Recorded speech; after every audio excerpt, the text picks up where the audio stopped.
I guess I never really thought ski guiding would become what it is. This episode of the Backcountry podcast is brought to you by Majesty Skis America. Majesty is redefining skiing.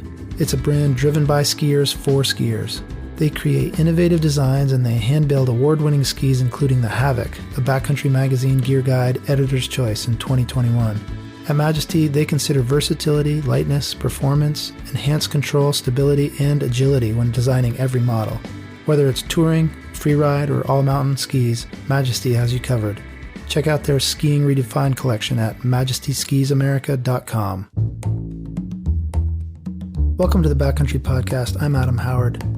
Today's guest is Exum Mountain Guide Nancy Bockino. Like all mountain pros, Nancy has had a lot of gigs to make it all work. Unlike a lot of mountain pros, Nancy seems to do what she loves year-round. Based in Jackson, Wyoming, she spends her winter months ski guiding and teaching avalanche classes for Exum Mountain Guides in the Tetons. Come spring, she's in the Eastern Sierra, plying her craft, guiding alpine climbing and ski touring south of Mammoth for International Alpine Guides.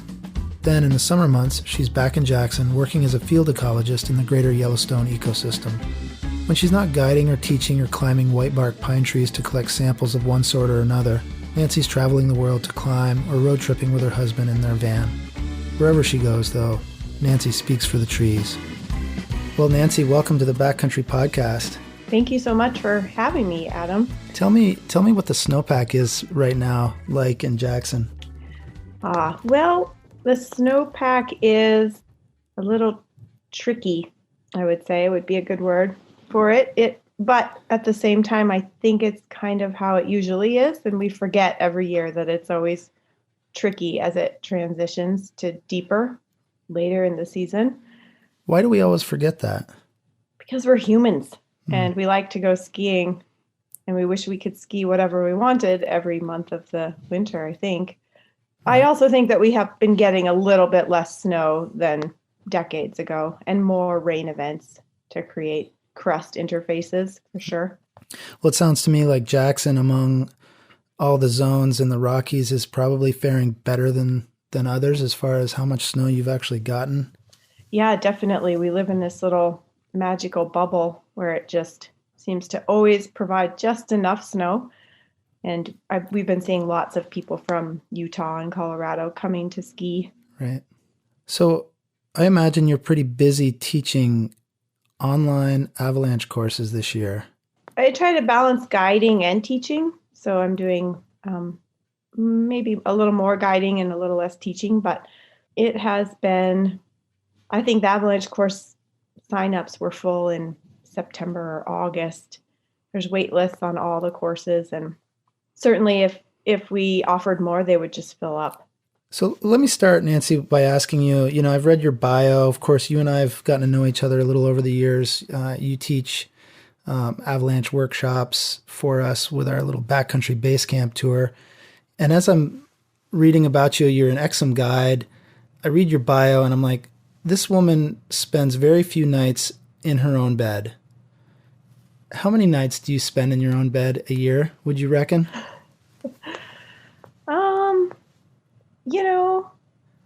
I actually come home a lot of nights. I mean, in the summer, I sleep up on the Grand. And then in the spring and fall, I'm working in California. But I like to come home and as much as I can. I would say maybe more poignant is how many days I spend indoors per year. And I think it's, less than 10 or something. It's crazy. When I'm indoors teaching on Zoom, I feel very out of place. Yeah. Usually get up in the morning and go outside before it's light. How do you feel the product is for your students with this online learning? What are the advantages and disadvantages of not having that field work as you normally would?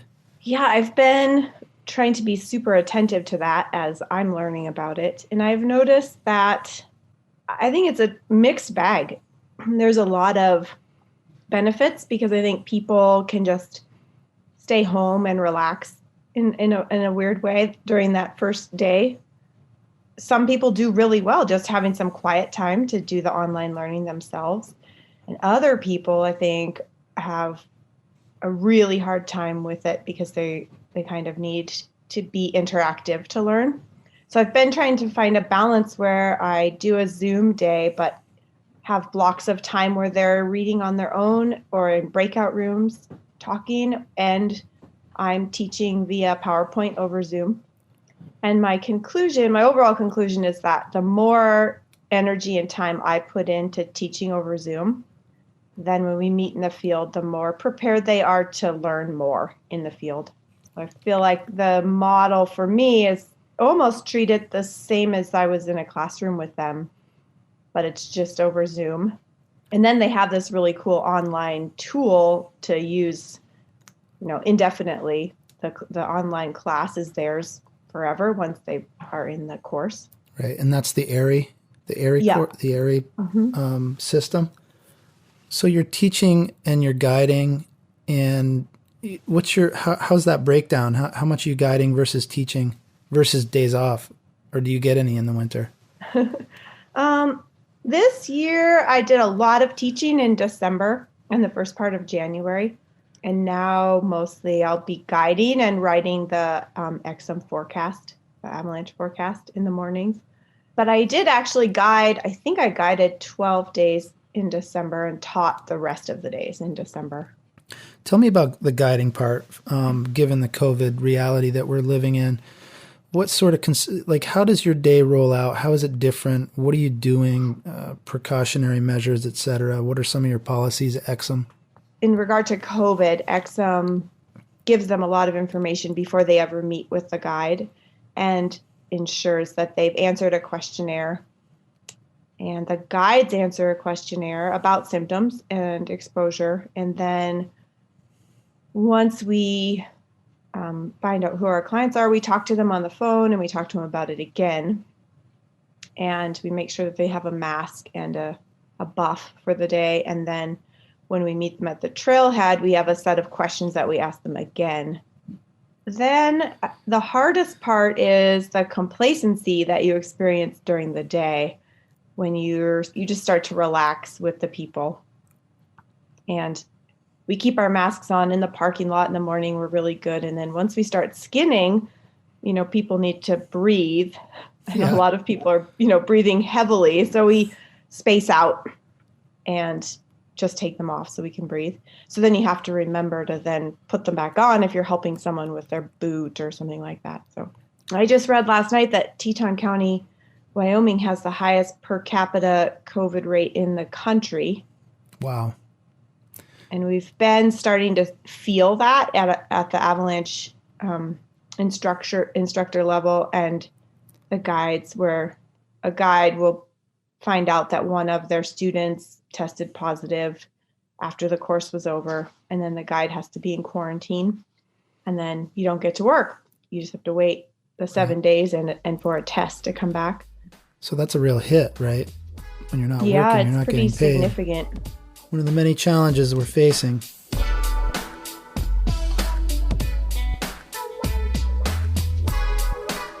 I think one of the fascinating things about you, Nancy, is when you're not guiding, either in the Tetons or the Eastern Sierra, you're a forest ecologist in Teton National Park.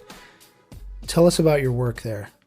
What does it exactly mean to be a forest ecologist? Yeah, that is something that has become sort of a legacy in my existence, that over half of my adult life has been spent in the Greater Yellowstone Ecosystem with this tree species that I'm not exactly sure how it all evolved. Everyone asks me and I say, I think that the trees just picked me. And I have been working on the conservation program for them for 21 years. Wow. Which means a whole lot of things, but typically it's in the summer is the bulk of my work, where I'm collecting cones from the treetops. And this is the white bark pine we're talking about specifically. Yes, white bark pine, yes. Mm-hmm. So you're collecting the pine cones? Yeah, and just monitoring their condition, the mortality and the regrowth. And so you've been doing it for over 20 years. What are you noticing? What kind of trends in that time frame have you witnessed? The tree actually just got listed as, well, it's proposed to be listed as threatened on the Endangered Species Act on December 7th. And basically the way that process works is it gets proposed and then people write comments and then it gets listed. So I'm pretty sure it will get listed, although I guess it might not. But that's a pretty big deal. That has been something that people have been working on since 2008, because starting in the late 90s, the mountain pine beetle started killing whitebark pine extensively and have really not stopped. There was a peak with the beetle mortality sort of in 2007 and 8. And that, is all due to warming spring and fall temperatures. Is this an invasive species, or has it No, always the been beetles in the system?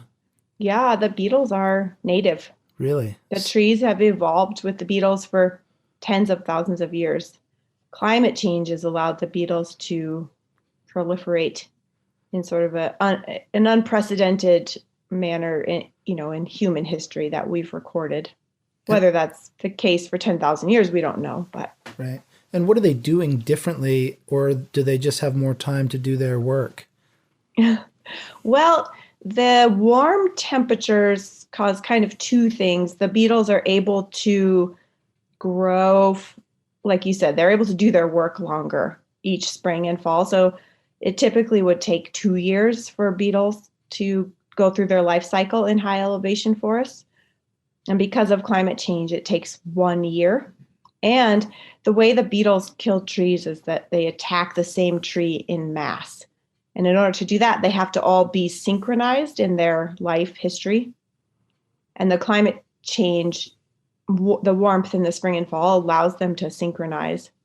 So they can all emerge from the tree where they were born and go to another tree together. So it's sort of there's multiple factors that all have interplayed to create sort of the perfect storm. So here you are, you're kind of, as is the case with a lot of us who are in the mountains all the time and in the outdoors, we're seeing a lot of the negative impacts of climate change every day. And you're seeing it all year because as your spring and summer temperatures are warmer, those temperatures creep into the winter season and shorten that over time.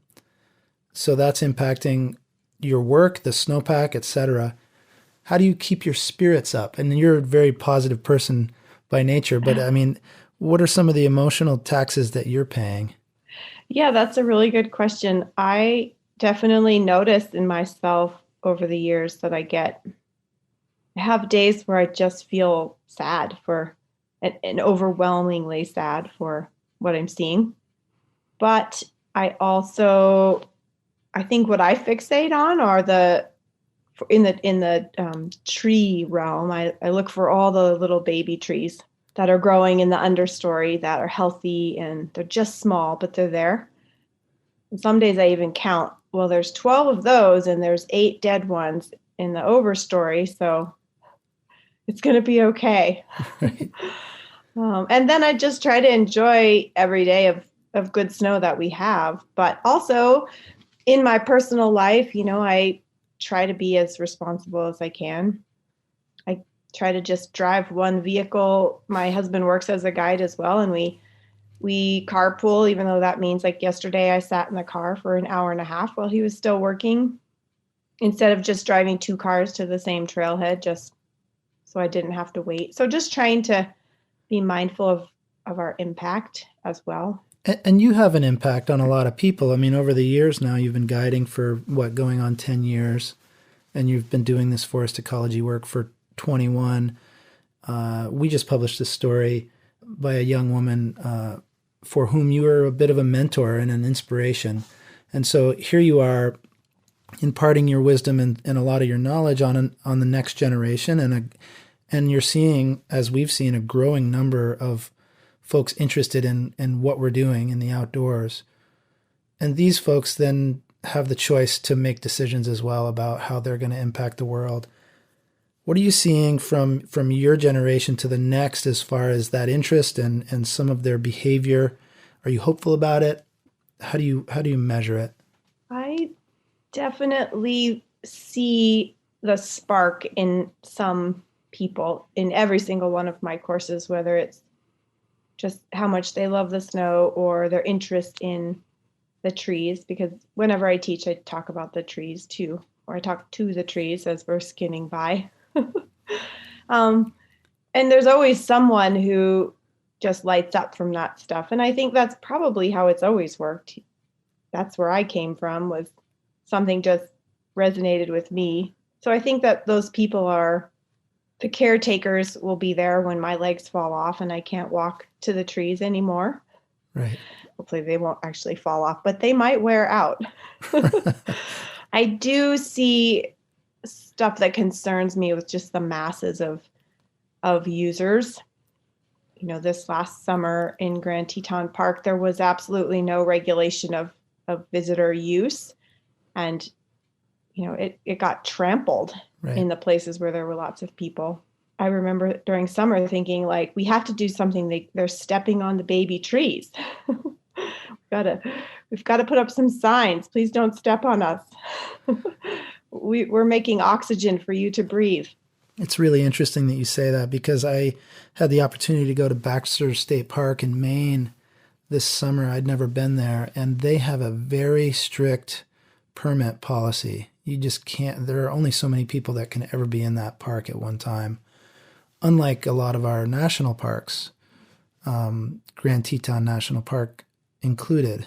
And I think a lot of people that like to use that land have always kind of complained about how strict they were and how restrictive they were and their rules, tons of rules. They shut it down completely in March and April. So the ski touring opportunities are very limited. But it did give me pause, because as we saw, as a result of the COVID dynamic, all of these wild places were seeing unprecedented volume of people. But Baxter was not one of them. It was normal. What are your thoughts on how you prevent those baby trees from being trampled? How does that get fixed? I know. It's because limiting people is not the answer, because we need to promote inclusivity, and the more people that spend time in nature, the better in the big picture. I think it's a matter of just the education and infrastructure catching up with what's going on. I think signs and maybe, rangers that are walking the trails to help to tell people that you carry out your toilet paper and you don't, you stay on the trails, and just interpretive signs at the trailheads and increased parking areas so that we're not parking on the plants. And I think it all happened so fast. There was no way for all of that to keep up. I know a lot of the trailheads in Grand Teton have one bathroom, and there was exponential growth of people. And so just, over time, if it's maintained, I think we'll just have to increase the infrastructure and the education. Do you anticipate, if we could get through the COVID thing, say this vaccine works and people take it in adequate numbers, that folks will return to the ballparks and the bowling alleys and whatever they might have otherwise been doing, not getting out into nature? Do you think or is this the new norm? Are we going to just see this high volume of people? I don't know. I wonder. I think about that. We talk about it in our small circles of guides and educators. Well, I think it remains to be seen. Yeah. Do you visit a place and then you've ticked it off your list, and the next year you visit somewhere else? Or I think it's the whole spectrum. Some people are going to get bit by the bug and fall in love with a place and move here, or move to, these smaller communities. Right. And other people might just have other places on their list that they want to visit. I'll be interested to see how it shakes out. And in regard to backcountry skiing, I wonder how many people will try it this year and maybe next year or whatever, and then decide, gosh, I guess I really prefer skiing at the resort. That was a fun thing to try, but I don't think it's a lifelong passion of mine. So let's talk about backcountry skiing after all. Where do you guys mostly guide? Are you on the pass? Are you going over the Gros Ventre? Are you in the park? What's the general terrain you guys are working? Exum mostly guides in the park, I would say mainly. We do have permits on the pass, Teton Pass on the west side, just in a little small zone by Mail Cabin. Hmm. Um, so our, bread and butter guiding terrain is the Tetons. What does your typical day look like? Or how big are your groups? I assume that you're seeing a lot of interest this year. However, fewer people are traveling. There's fewer people allowed at the ski resort. Is that trickling out into the backcountry? What are your numbers looking like this year? Well, it seems to me it's an interesting question I've been thinking about this week. I have a lot of private clients that I ski with just 1-to-1 or 2-to-1. And so I haven't had a lot of big groups of people that are just interested in backcountry skiing other than avalanche education is where I'm seeing that more. But I do know that Exum and the other guide service in town are limiting the sizes of groups just so that because of COVID and just so that we don't make a scene of like these humongous groups going up the skin track. So I think that's all playing a role. I mean, what I'm hearing is that it's busier, but I'm not necessarily feeling that in my work. So Right. I think that, ski guide season just is starting to ramp up. It's usually like we think, okay, it's December 1st, it's time for ski guiding, but it usually is like right around now that it gets busier from Martin Luther King weekend through March. So we'll see. I think that'll be the telling time for guiding. So does this mean that Exum has a ton of guides, and so they have the staff to run more smaller groups? How does that work on the business side? That's got to be. I know you're not running the business, but that's got to be a challenge, right? Because your volume isn't there.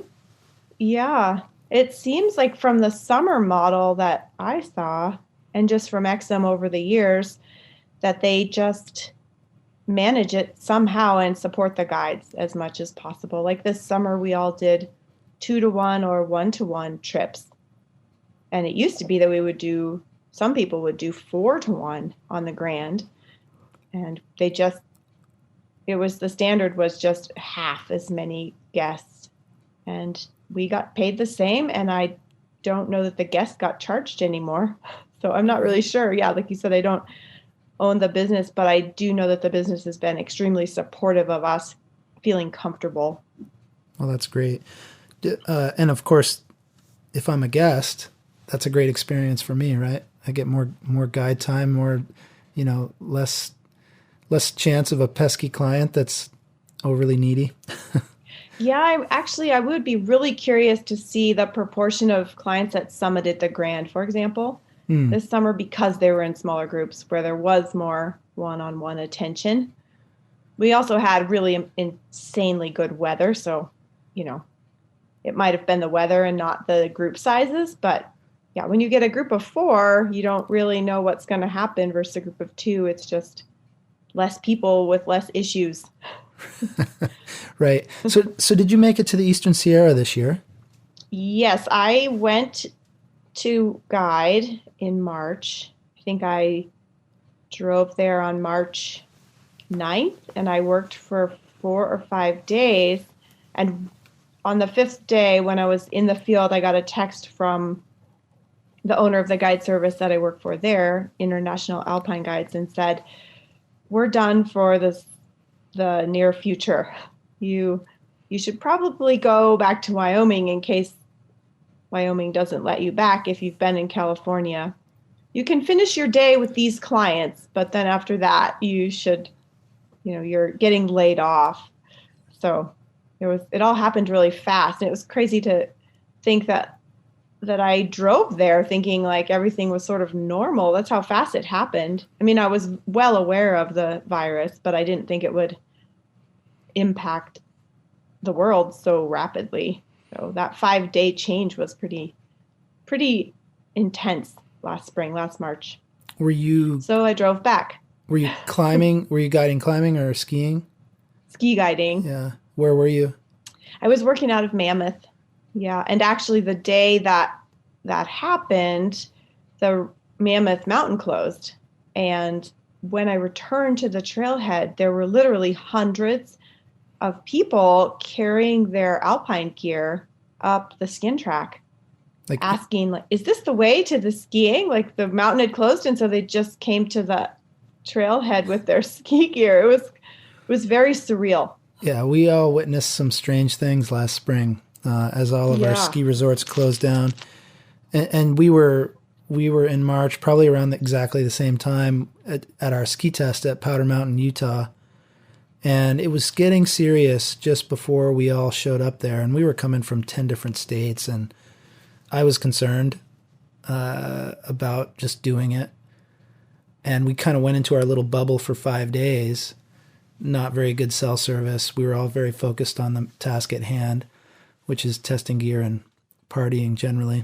And when we came out of that, it was like the world had changed. Flying home, the airports were empty, and it was wild. It was really crazy how quick that flip of the switch happened. So I'm guessing Yeah. it was around the same time you were in the Sierra. So you came home to Wyoming, and what happened then? Were you just sitting around? Well, you don't sit around, but Well, that's the what were problem, you doing? right? I don't know how to sit around, and my husband is the same. But at that time, we felt this real sense of guilt and shame for going and doing anything that could risk getting hurt. Mm, And so we picked this little area near our home that has like rolling hills, and we skied there every day for hours and hours and hours, just on, very low angle, super mellow terrain for it felt like months, and maybe it was maybe all through March and April, and started trail running again. So yeah, just had to get exercise, but always felt sort of guilty even for going out and about. mm. Yeah, I think we all struggled with that, Yeah. and I know we all did our best. I tried to play along and not be out, which was difficult because we had great late season snow here, but we're through it now and skiing again, thankfully. Yeah, it's so interesting to me to think that we were doing that. The whole scenario is so human. It's all the COVID cases and deaths have increased exponentially since we were behaving in this way of not going out. And now we're doing life as normal, taking clients into terrain that they could easily get hurt in. It's just very interesting how it's all playing out. Well, And I wonder if there's going to be an ebb and flow of that sort of thing we experienced in March again at some point. seems like we kind of understand it more, and our first responders, and you're one of them. You're on the Teton County Search and Rescue. Is that? Yeah, I was. I retired. Retired. I did a couple of years ago. Okay. Yeah. But you can But I was you can for a long empathize. time. You can empathize with what they must be going through or have gone through when it comes to getting their For systems sure. in order to feel as safe as possible with responding, and folks like us trying to tamp down the volume of cases they might be responding to. Yes, for sure.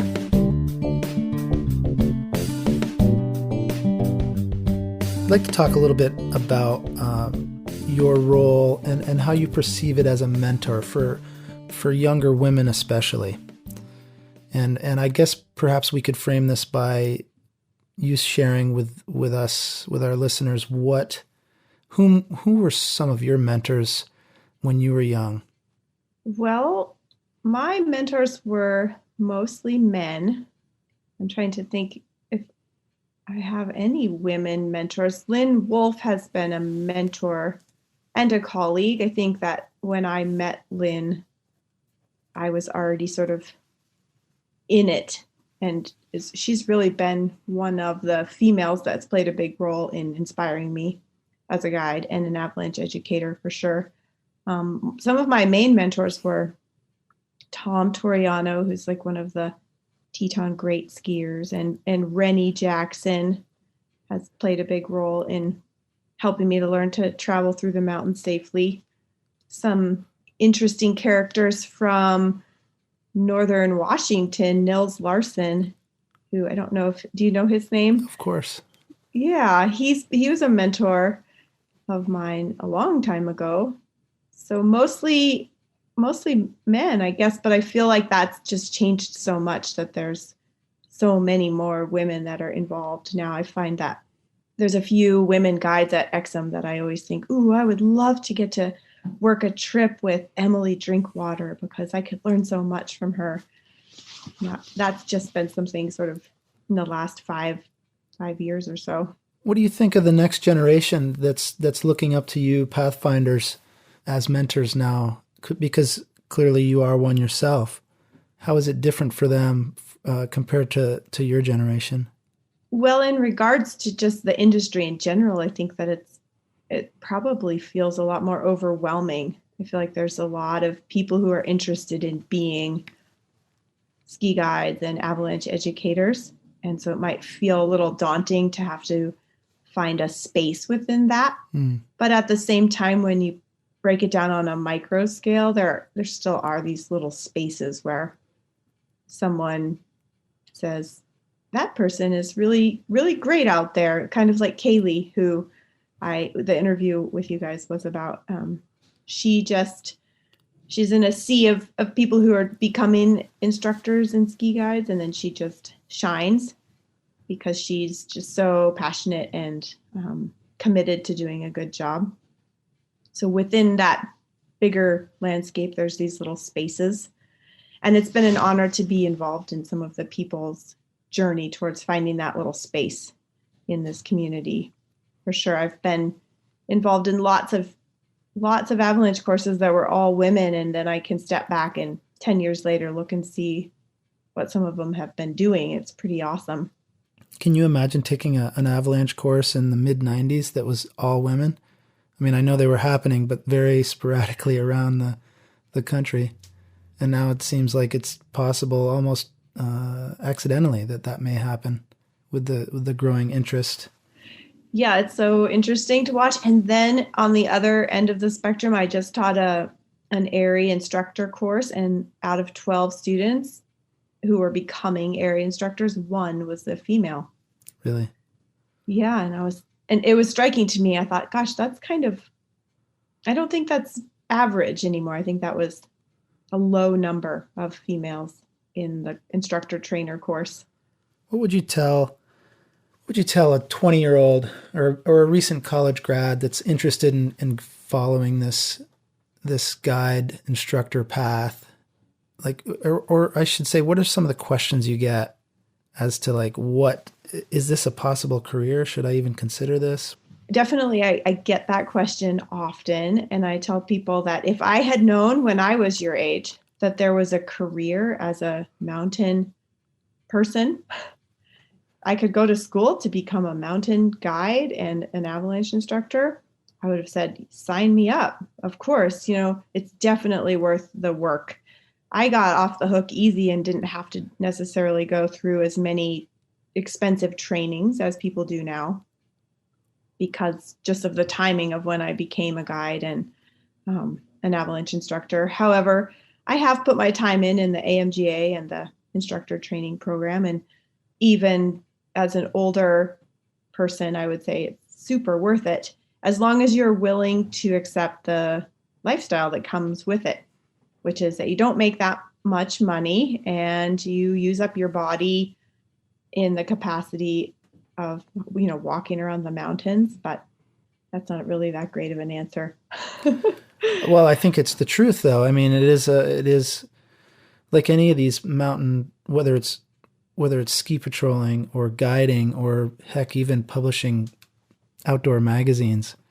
We're not stashing any. Well, I used this last night, but I said we're not putting any cash under the mattress.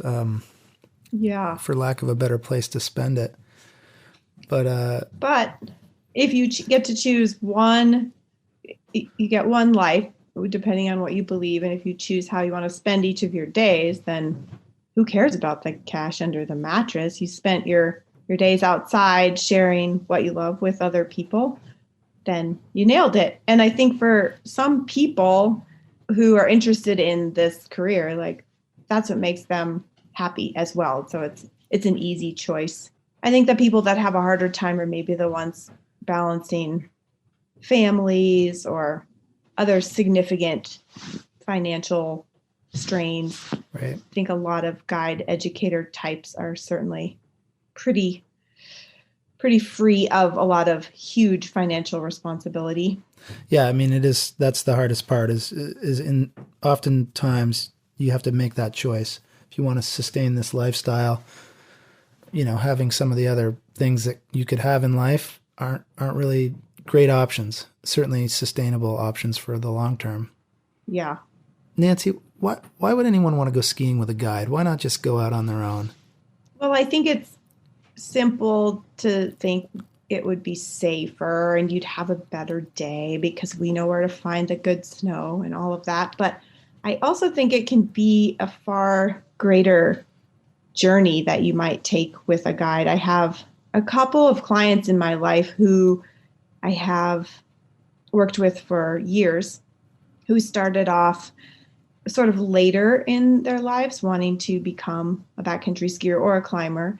And it's been one of the biggest honors of my life to watch these people grow into their own skin in the mountains and become confident and excited and full of joy when they're experiencing these places that they were afraid of in the past.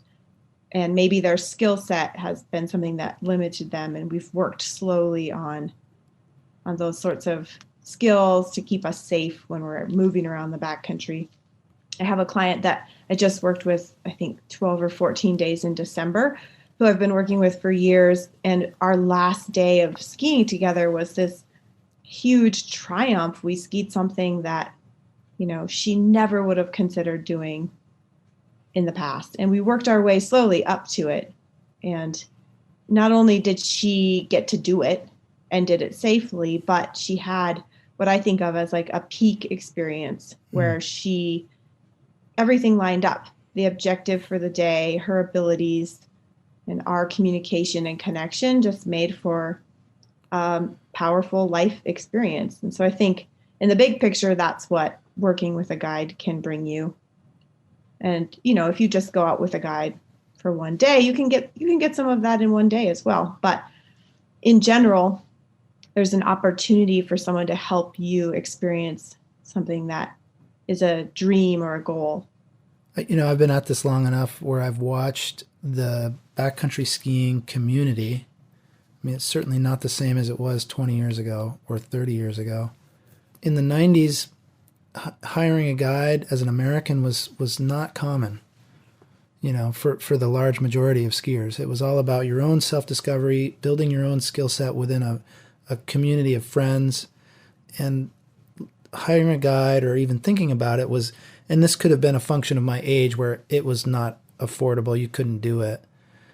So there's certainly some of that, but there was this kind of machismo mentality, certainly among my male friends, about the guide culture and doing that. And then I went to Europe and was with a guide, and I was like, well, this is like the best thing ever, because I never would have been here in this spot skiing this line without a guide. And that culture really seems to have increasingly, it's been adopted here in North America or in the States. I mean, Canada is a different discussion because I think they were closer culture-wise to the European model. But in the States, we're starting to see this really emerge as something that, as you say, is all about getting that peak experience if you can afford it. And it's great. And you've been at it long enough where you've watched that evolution as well. Did you ever think it would get to this place in the States? And is it a place you want to be? Like, is it, here we are, people are hiring guides a lot, especially in your zone. It's an interesting phenomenon. Yeah, for sure it is. There's so many interesting phenomenons going on right now, like these transitions of our time that we're just part of and seeing. And I think, with climbing, a guide has always made a lot of sense to people. And I guess I never really thought ski guiding would become what it is because of just what you said. That's how I learned to move around the mountains on skis, but I just went out there with the help of a couple supportive people and a lot of mess ups, and luckily survived learning all of it. And I think it's interesting to watch how many people are hiring guides for all sorts of reasons. And I'm honored to be part of it. I get to ski with really, really wonderful people from the whole gamut of someone who shows up and you wonder if they can skin for half a mile. And then you have this amazing experience with them. The other day, I had a dad and a son who were super fit, but just didn't know where to go skiing. And we did all these laps, and we did 6,000 vertical together with the dad and son. And so just so fun to see the whole spectrum of people who are hiring guides. But yeah, to answer your original question, it sure is not something, especially in ski guiding, that I would have guessed was going to happen. Well, here we are. It's a brave new world. Back to the instructor side of your world. So here you are, you're teaching these courses, you're guiding in these areas where you're seeing a lot of other skiers. How are you feeling about the general education in the backcountry population that you're interacting with? Are enough people getting enough education? Are we getting over that hump, or is the huge increase in volume that we're experiencing just kind of changing the scope of things? Is it kind of the same percentage of people have the adequate education and knowledge, but now it's just a much larger population out there? Yeah, it's so interesting. I've been trying to assess that for myself as I'm watching. A lot of people's tour plan for the day is to follow the skin track and ask someone along the way as to, well, where does this one go? But on the same note, I'm seeing people out there who I've educated, and they have someone they're mentoring in tow, and they're practicing really ethical, safe movement through the mountains. And that's super inspiring to watch. Like every day I go out, I pretty much know almost everyone who passes on the skin track. And it's really cool to watch, like, hey, look at them. They're doing it this really great way because they got educated, and now they're taking this other person with them and showing them. So I think there's a lot of that going on. And then I think that, the subset of people that aren't as educated there's a small subset of them that are getting in over their heads and getting away with it. But I think it's always been the case with outdoor recreation that 90% of the people use like 5% of the terrain. And that's what keeps the wheels on the bus. Like the people who barely can, figure it all out, they go to the one place where most everyone goes that's mellow enough terrain that typically nothing happens. I think we've been watching that happen on Teton Pass for years, where people are skiing a small percent of the terrain. And because of that, most of the time it ends okay, not saying that people aren't capable of making good choices, for sure, but just answering your question of like, I don't really know the proportions. It would be so interesting to do some surveys at the trailhead as to how many people have avalanche education that are going out there. But the safest zones they call them the Teton superhighways. The skin tracks that go to like the safest couple of zones are, it looks like a ski resort at the end of the day. There's so many tracks on these few runs that are safe. And safer still because they're getting so much traffic all the time. Yeah, that's got to be playing a role for sure. Yeah. Well, Nancy, thank you for joining me today. I really appreciate your time. Yeah, thank you so much for having me. It's great to catch up with you. Today's podcast was brought to you by Majesty, home of skiing redefined in North America. Check out more at majestyskisamerica.com. The Backcountry podcast is produced by Backcountry Magazine, an imprint of Height of Land Publications in Jeffersonville, Vermont. Lucy Higgins is our editor-in-chief. Our intro music was composed by Alex Paul. Bob Rusnock of Bluestream Voice and Imaging engineered this episode. Additional thanks to Tyler Cohen, Betsy Monero, Mike Lorenz, Robin Earl, Paul Davis, Justin Ryer, Michelle Peoples, Holly Howard, Karen Heward, and John Costello. At Backcountry Magazine, our small staff works hard to bring you stories that are thoughtfully edited, beautifully produced, and thoroughly fact-checked. Please consider supporting our independent journalism with a subscription to the magazine. You can subscribe or check out other swag at our website, backcountrymagazine.com. Use promo code PODCAST for 10% off your entire order. I'm Adam Howard. Until next time, I'll see you in the hills. Thanks for listening.